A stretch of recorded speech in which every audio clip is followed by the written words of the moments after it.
오늘 말씀은 히브리서 7장 11절부터 17절 말씀입니다.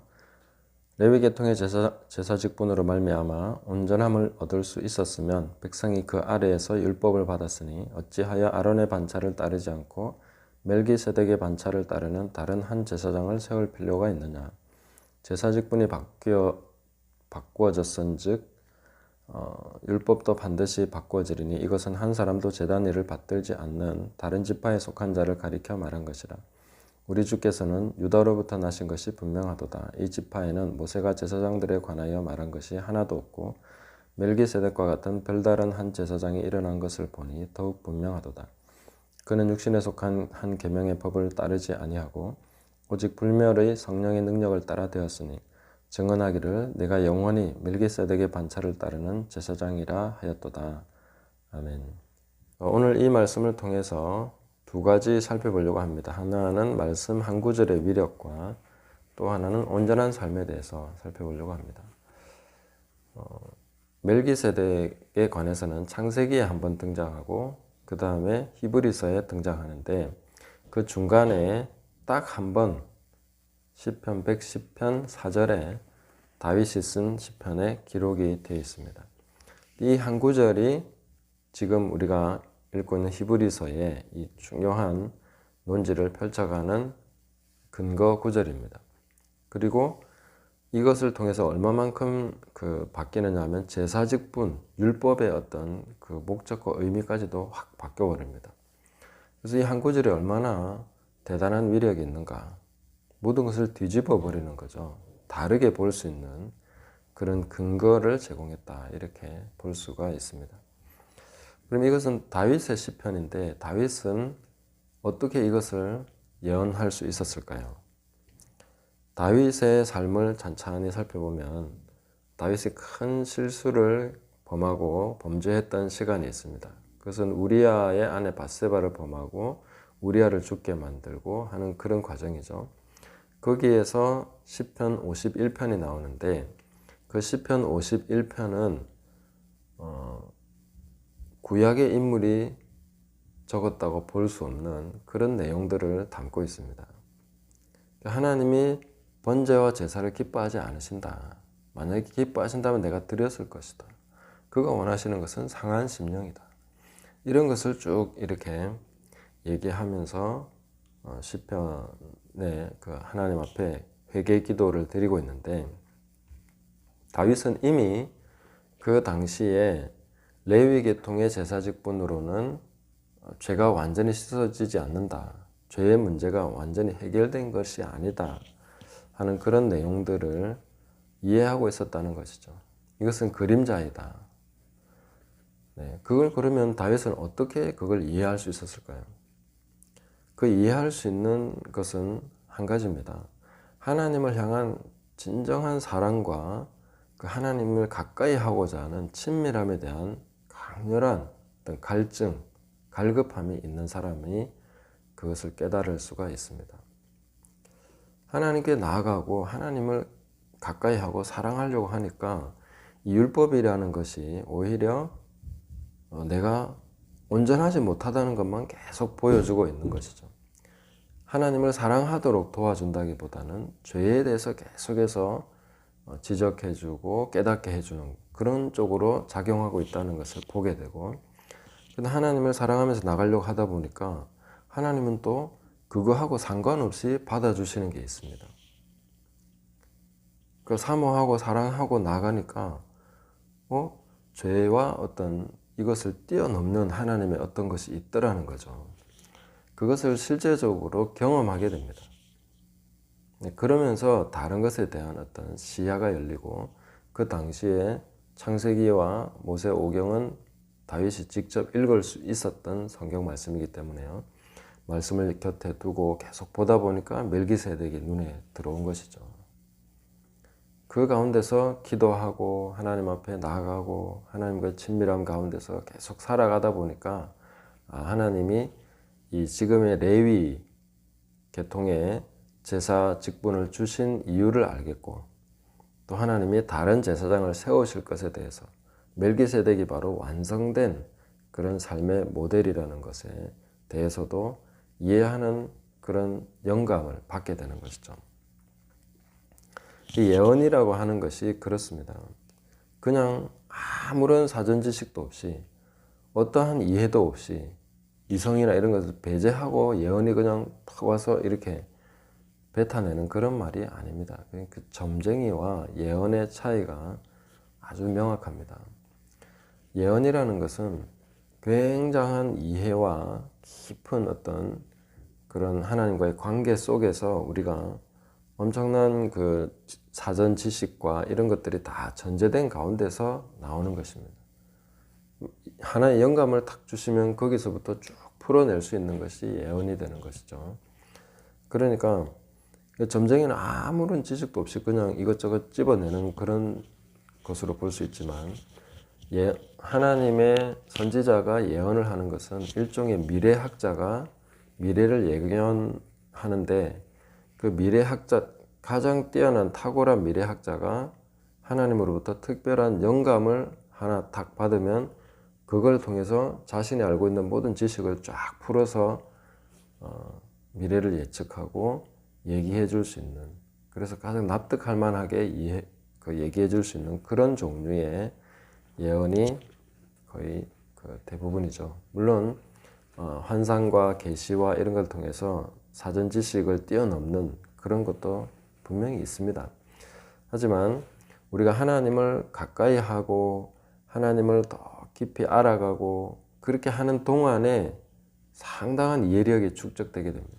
왜냐하면 하나님을 경험하면서 하나님의 방식을 이해하게 되고 하나님의 마음을 이해하게 되고 하나님의 뜻을 이해하게 되고, 끊임없이 우리가 하나님을 사모하고 사랑하는 가운데 성경 말씀에 대한 이해의 각도가 많이 달라지게 되어 있습니다.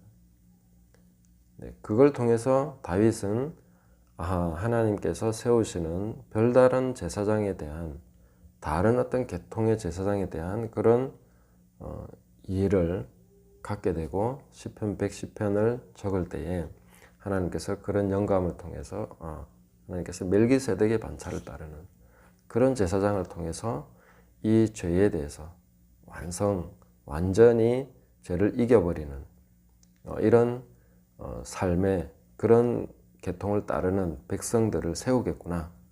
그래서 시편 110편에 보면 새벽이슬 같은 그 주의 청년들이 나오는도다 하면서 흰옷을 입고 나오는 백성들에 대해서 예언적인 그런 시편을 기록하게 되는 것이죠.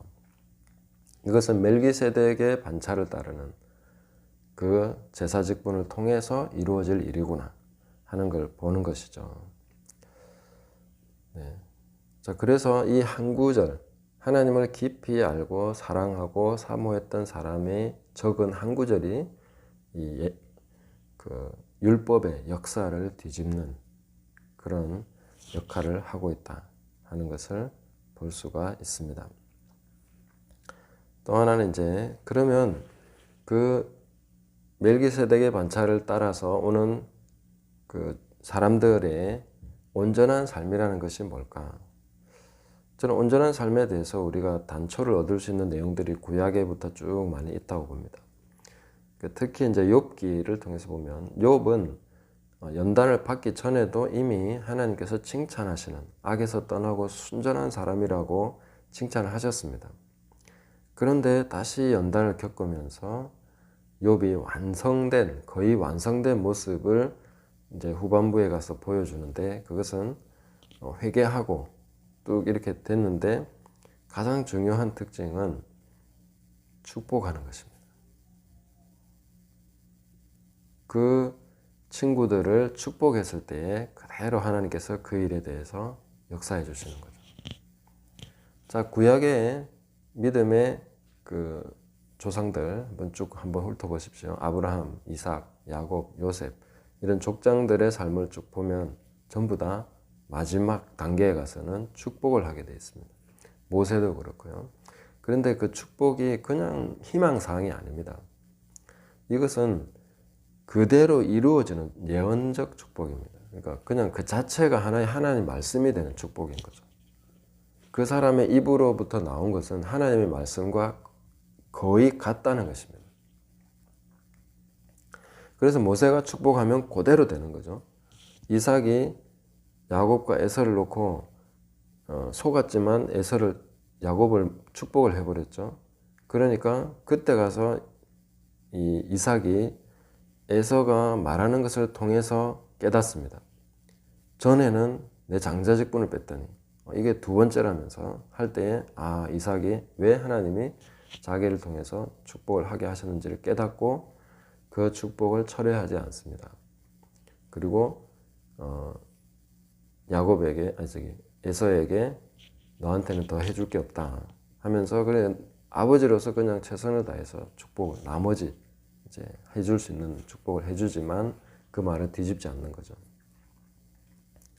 그리고 뭐 다른 모든 족장들 야곱도 마찬가지고 나중에 보면 그 축복을 보면 하나님의 말씀과 방불하게 그대로 이루어집니다. 욥도 마찬가지 그렇죠. 그리고 멜기세덱도 아브라함을 만나서 축복을 해줍니다. 복을 빌었다 이렇게 말해주고 있습니다. 그리스도인이 완성된 온전한 사람이 됐다는 것은 그 입에서 나오는 말이 하나도 땅에 떨어지지 않는다 하는 것입니다. 이게 온전한 삶이다. 그래서 야고보서에서도 보면 그 말이 온전한 사람은 온전한 사람이다 이렇게 얘기했죠. 그 말이 그냥 내가 한 말은 꼭 지켜. 물론 그것도 맞습니다. 그렇지만 그 사람의 말은 하나님이 책임지시는 말이 되는 것이죠. 사무엘도 그 말이 하나도 땅에 떨어지지 않았다. 그리스도인은 말이 땅에 떨어지지 않게 해야 된다는 거죠. 땅에 떨어지는 말을 안 하는 연습을 해야 되겠죠. 마치 롯이 자기 사위들한테 하나님이 곧 이 성을 멸망시키실 것이다. 빨리 나가자 했을 때 장인어른 농담하지 마세요. 농담으로 얘기했다는 거죠. 평소에 농담을 많이 했겠죠. 말이 땅에 떨어지는 그런 것을 많이 했기 때문에 그 말에 대한 신뢰도가 확 줄어든 것이죠. 물론 우리가 그래서 늘 딱딱한 말, 예언만 하자 그렇게 되는 것은 아니죠. 관계를 풀어가고 여러 가지 유머러스한 이런 것들을 우리가 추구하고 해 나가야 되겠습니다만은 그러나 그 온전한 삶이 뭐냐? 물론 죄가 없는 삶이고 가능합니다. 항상 제가 말씀드리지만 제가 그런 사람이어서 이런 얘기를 하는 게 아닙니다. 우리는 믿음으로 바라봐야 되고 산상수훈의 삶, 예수님과 같이 죄가 없이 사는 삶이 가능하다. 죄와 상관없이 살아가는 것이 가능한 것이다. 그것이 바로 축복하는 삶이고 내 입의 말이 땅에 떨어지지 않고 그대로 이루어지는 삶. 그것이 바로 온전한 삶입니다.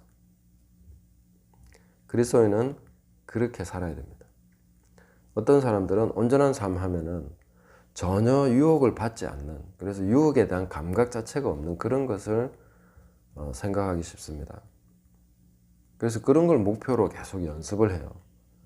나는 이런 거 전혀 흥미가 없어. 여자를 봐도 돌과 같아. 돈을 봐도 아무 욕심이 없어. 무슨 일을 해도 전혀 욕심 없어. 누가 어떤 말을 해도 나 하나도 기분 나쁘지 않아. 이런 어떤 완벽함을 온전한 삶이라고 잘못 생각하기 쉽습니다. 예수님께서 죄가 없이 사신 것은 우리와 똑같이 다 느끼시고 똑같이 유혹을 받으시면서도 죄가 없으신 것입니다. 그래서 우리가 죄 없이 산다는 것이 전혀 유혹 자체가 없어서 나는 그런 감각 자체가 없이 살아간다는 것이 아니라 그런 모든 것을 생생하게 느끼면서도 욕심에 이끌리는 마음도 있고 정욕에 이끌리는 마음도 있고 자기 야망도 있고 그죠? 그런 것들이 다 있지만 범죄하지 않는 거죠. 입술로 범죄하지 않고 또 사람들과의 관계 속에서도 그런 아픔도 느끼고 다 느끼지만 그러나 진정으로 축복하고 그렇게 해서 복의 근원으로 복이 내 속에서 흘러나와서 나누어주는 흘러가게 하는 그런 삶을 살아가게 되는 것이 그리스도인의 삶이라는 것이죠. 그래서 우리가 동일하게 느끼지만 내 속에서 흘러넘치는 성령으로 말미암아 내 영의 강건함과 성령의 역사로 말미암아 복이 흘러가게 함으로써 주변을 계속해서 하나님의 나라, 하나님의 다스리심 안으로 그렇게 선포하는 삶을 살아가게 되는 것이죠. 그것을 온전한 삶의 모델이다, 이렇게 보시면 되겠습니다. 그래서 예수님의 삶을 우리가 천천히 보면서도 늘 예수님이 유혹을 안 받은 것도 아니고 공격도 안 받은 것도 아니고 슬퍼하지 않으신 것도 아니고 아파하지 않으신 것도 아니고 배고파하지 않으신 것도 아니고 피곤하지 않으신 것도 아니었습니다. 주님은 이 모든 것을 다 느끼시고 겪으셨지만 범죄하지 않으시고 하나님의 길을 따라서 특히 모든 사람들에게 하나님의 뜻과 하나님의 사랑과 하나님의 복을, 축복을 계속해서 온전하게 그렇게 흘러가게 하셨던 것을 볼 수가 있습니다. 그래서 이것은 율법으로 말미암아 되는 것이 아니라 바로 육신에 속하지 않은 생명의 능력, 불멸의 생명의 능력을 따라 세워진 제사직분을 통해서 되는 것이죠. 이것은 로마서 7장, 8장의 내용을 쭉 이해하시면 이 부분에 대해서 많이 이해하실 수가 있습니다. 그래서 혈통과 육정으로 나지 않은 사람들이 육신에 속하지 아니한 생명의 성령의 법으로 살아감으로써 이 모든 것을 이루게 되는 것이죠. 네. 그래서 우리는 정죄함이 없는, 내가 어떤 이렇게 느끼지 않아서가 아니라 생생하게 느끼지만 그런 것에 의해서 이끌려가지 않고 육신을 오히려 하나님의 의의 무기로 드리고, 그 다음에 우리가 혹 범죄하더라도 정죄함이 없는 예수 그리스도 안에서 그 그리스도께서 이루신 속죄의 사역, 생명의 성령의 능력을 따라서 이루어진 그 법, 그 안에 거함으로써 우리는 계속해서 새로워져서 하나님을 섬기고 사랑하고 축복하고 나눌 수 있는, 걸어갈 수 있는 그 길을 가고 있는 것입니다. 주님이 앞서가셨고 많은 믿음의 선배들이 그 길을 따라갔고 우리도 역시 그 길을 가고 있다 하는 것을 기억하시고, 오늘도 온전한 삶의 표대가 되시는 예수 그리스도를 바라보시고 그분을 향해서 가까이 나가시고 달려가시고 또 사랑하시고 섬기시기를 예수님의 이름으로 축복합니다.